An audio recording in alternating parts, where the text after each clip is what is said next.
What's up guys? Welcome to AnimeKouhai, an extension of Anime Senpai PH channel. All pieces of information are derived from the light novel. In today's video, we will continue chapter 2, volume 8 of the light novel, entitled The Invitees. This video is the 8th part of chapter 2 in our Tensura spoiler video series. If you haven't watched the previous episodes, feel free to check out the links in the description below. If you want to help me out, please hit the like button and subscribe to my channel.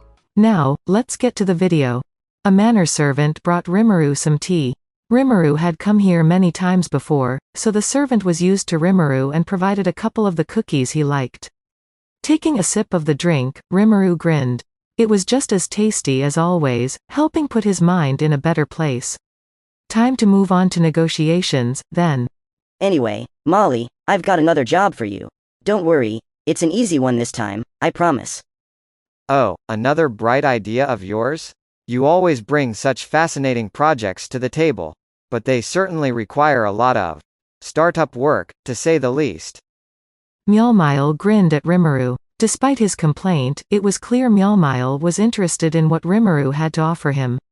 Rimuru's project to bring fast food to this world, burgers, the whole bit, was still underway.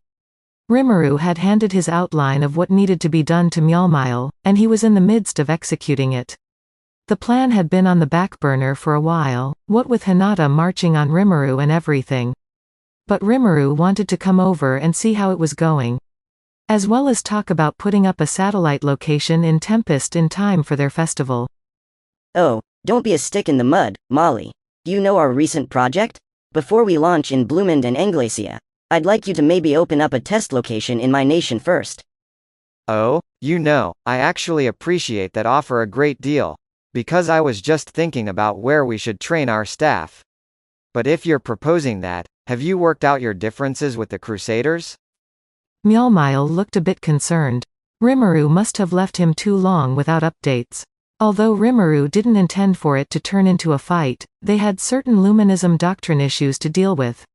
If they were going to continue dealing with the Western nations, they couldn't afford to ignore the Holy Church issues. Now, however, that was all taken care of. They had nothing left to worry about. Yeah, I worked them out, alright. Hinata and I made amends peacefully, and I also worked things out with Lou. Lou? Lou, loose ends. We managed to set a few ground rules and tie up any loose ends, that's all. Everything's peachy keen now. Ah, I see. And here I thought the Western Holy Church was a much more intimidating group to work with. Glad to see they're more reasonable than that. Maybe I was too worried for my own good. Mjolmile gave Rimuru a relieved smile. Rimuru politely smiled back, sweating on the inside about the mistake he just barely avoided making. If Rimuru had followed through there and said Luminous's name, there'd be hell to pay, which he could deal with. But what if she decided to rub out Mjolmile as well? Rimuru was inviting both Luminous and Hinata and her Crusaders to the Founders Festival. So he'd better not shoot his mouth off before then, not that Rimuru knew whether the Demon Lord would deign to grace his little event with her presence. She'd probably be like, "Why would I ever let myself be seen among the rabble," or something. Rimuru was sure she'd be an incredibly demanding visitor if she showed, so he honestly didn't mind if she declined. Though, maybe I ought to encourage her to attend. I don't know. In that case, Mjolmile happily exclaimed as Rimuru thought about this. Let me show you the results of our training so far. There was no point wondering about whether she'd come. Rimuru needed to consider his own program for now. Oh, has it been going well? Nothing less than perfect. We've trained them to the point that everyone can perform their tasks on the same level. Ah, I knew you wouldn't let me down, Mjolmile. They grinned at each other.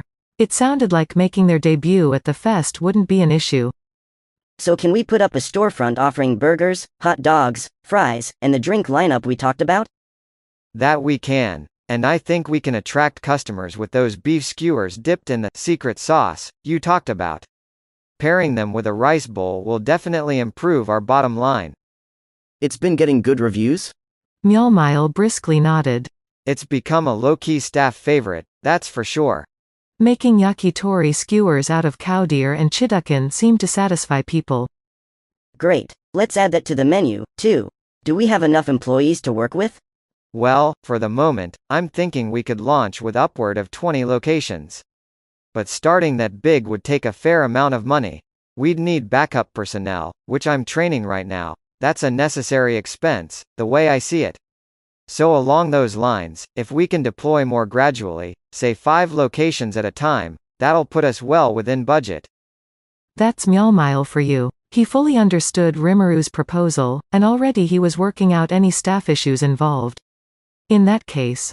Alright, well, sorry to trouble you for this, but can you bring over around 5 of your best employees? 5? What did you want from them? Well, I've got this friend of mine. His name's Veldora. Veldora?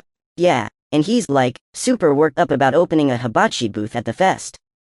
Is he? Mjolmile seemed to be growing visibly paler as Rimuru explained.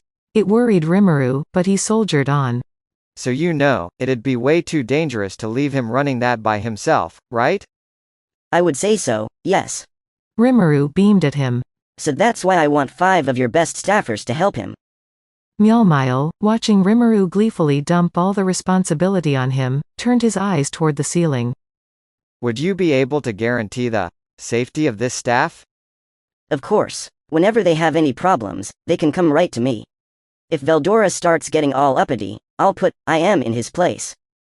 I trust you will, yes, but we are talking about the Veldora, yes? The Storm Dragon? I suppose we were. Guess Mjolmile knew the name, didn't he? Is that bad? Ah, bad may not be the correct term. I just wonder if the crew will be, too, well, petrified to get any work done. I should have known. Yeah, if you haven't met Veldora, you must think he's crazy scary. Catastrophe class, and all that. Well, maybe that's not a good idea, huh? No, perhaps not. If he could at least assume another name for himself, temporarily, our staff could work for him unawares. Aha. Yes, brilliant, Molly. Let's give him another name so nobody knows who he is. Huh? You can do that? Sure, if he whines about it, I'll just tell him he can't do the hibachi thing at all. Right, let's do that. And I'll pay a special bonus to the 5 people you pick for me, so let them know I'm counting on him, okay? Whether Mjolmile was keeping up with Rimuru or not, Rimuru considered this problem as good as solved. Veldora was being as selfish as always, but they were entertaining world celebrities here. Embarrassment would be the least of their worries if Veldora gave all their guests food poisoning or whatever. So Rimuru couldn't rest easy until he knew there were people who could watch over and direct Veldora. Rimuru didn't want to dismiss him out of hand, but Rimuru was too nervous to let him off the leash completely. So it's a lucky thing Mjolmile had the staff trained like Rimuru asked him. Mjolmile looked like he wanted to tell Rimuru something, but probably nothing important. The ball was in his court now. Rimuru looked supremely happy with himself at resolving this issue. Mjolmile, meanwhile, felt like someone had just thrown a lit bomb into his lap. Lord Veldora? I knew the seal had been undone, but he wants me to deal with him? This was a major headache in the making, for sure. Rimuru was talking sense at first. Building a stand for the festival would be a good training opportunity. But if they were babysitting Veldora as well, that was another story. Mjolmile wondered what the hell he had just gotten himself into, but as he observed the smiling, carefree Rimuru in front of him, he decided to take the "ah well" approach. Ever since Rimuru saved him, he had tried to live life with no regrets. He might have been conniving and obsessed with money, but he was nothing if not brave. But a festival, though, if we're talking a large-scale event, I imagine you must have people jumping up and down to join in. A good opportunity for a merchant like myself, He had reason to think so. Many people, merchants and adventurers in particular, were now filing in and out of Tempest. It was starting to get heavily advertised. Mjolmile was sure they were attracting curious travelers from the nearby towns and villages. That was exactly the kind of situation a merchant stood to profit from. Oh, you're interested? Rimuru took a sip from his tea, apparently picking up on Mjolmile's muttering. You know, to tell the truth, I'm still wavering on a few things with this festival. I know you've helped us decide on some of our attractions already, but I'm still trying to think of a big, flashy centerpiece for the event. A centerpiece? Yeah, basically, my plan is to turn our town into a kind of health resort. We've got our hot spring infrastructure in place, along with lodging and guest houses suitable for royalty. But I feel like we're still lacking in entertainment. I see. Mjolnir replied, figuring it wouldn't hurt to hear him out. As the excited Rimuru then explained, Tempest already boasted a healthy amount of high-end accommodation. Mjolnir had stayed in it before, so he knew that much. The rooms on offer ran the gamut, providing a selection of things to enjoy. A nice meal with a fine view of the gardens, an open-air hot spring to relax in, and so on. In the smaller nations of the world, it'd be hard for even the nobility to maintain their own private baths. That went double if there wasn't any water service, forcing you to physically dump water in a tub and heat it up manually. To Mjolnir, who took that for granted, a facility with a hot spring you could enjoy any time you liked was nothing short of mind-blowing. But apparently Rimuru wasn't satisfied with just that.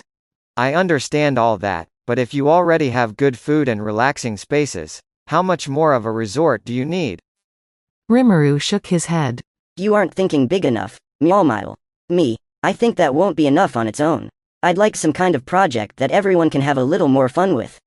Like, for example. What Rimuru then laid out for him was a complete recreational tourism strategy for the Forest of Jura. That's it for this video, guys. If you haven't subscribed yet, please subscribe and click the bell notification icon so you will never miss the upcoming continuation of Tensura spoiler video series. Thank you for always watching my videos and supporting my channel. Shout out to the top 10 commenters on my previous video. Shout out to Tempest, Walter Obi, Diablo, Emerald Tempest, Shubham Tiwari, Chu Gaming, Bunjin Cozy de la Lisa, Tonseng Sangma, Shukran, Emmanuel Arnoor, Yusef BTR, Aljin Chiyu, Sugar Bunny 26, Super Serious Dad, Wilfred Miller, and last but not the least, shout out to Vinay Nair. I'll see you guys in the next video.